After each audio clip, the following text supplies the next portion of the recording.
دوستو، امیر المؤمنین حضرت عثمان رضی اللہ تعالیٰ عنہ کو جب باغی گھیر لیتے ہیں تو حضرت ابو ہریرہ رضی اللہ تعالیٰ عنہ ان کے پاس جاتے ہیں اور کہتے ہیں، میں آپ کی طرفداری میں آپ کے مخالفین سے لڑنے کے لیے آیا ہوں۔ آپ ملاحظہ فرمائیے کہ اب پانی سر سے اونچا ہو گیا ہے۔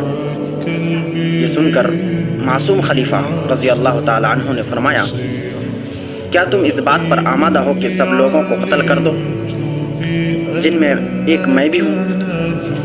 حضرت ابو ہریرہ رضی اللہ تعالیٰ عنہ نے فرمایا، نہیں۔ فرمایا، سنو، ایک کو قتل کرنا ایسا برا ہے جیسے سب کو قتل کرنا۔ جاؤ، واپس لوٹ جاؤ۔ میری یہی خواہش ہے، اللہ تمہیں اجر دے اور گناہ نہ دے۔ یہ سن کر آپ واپس چلے گئے اور نہ لڑے۔ یہ واقعہ ہمیں سکھاتا ہے کہ اسلام میں انسانی جان کی بہت بڑی قدر ہے، اور فتنہ و فساد سے بچنا، صبر کرنا اور امت کے اتحاد کو قائم رکھنا سب سے بڑی کامیابی ہے۔ اگر آپ کو یہ ویڈیو سے کچھ بھی فائدہ ہوا تو فالو اینڈ سبسکرائب کرتے ہوئے جائے گا۔ Thank you so much.